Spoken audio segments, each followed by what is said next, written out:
Just switch my wig, make him feel like he cheating. Put him on his knees, give him something to believe in. Never lost a fight, but I'm looking for a beat in the food chain. Welcome back with another video, and today I'll be doing a wig review. If you're new to my channel, make sure to like, comment, and subscribe. Turn on the post notifications so you never miss a single video. Here's what the packaging looks like. This wig was $55.99.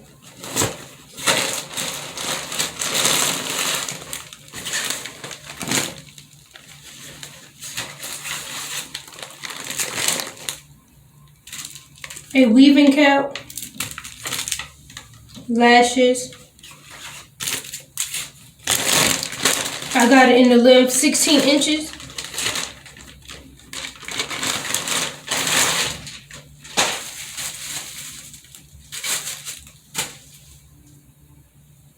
Here's what the wig looks like. Here's how the curls is. It does have a little smell.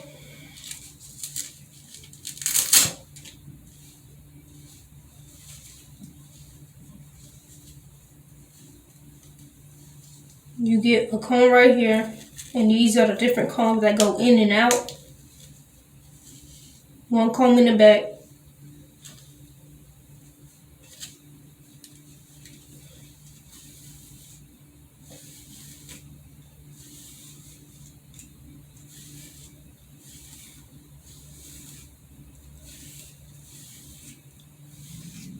You do get some shedding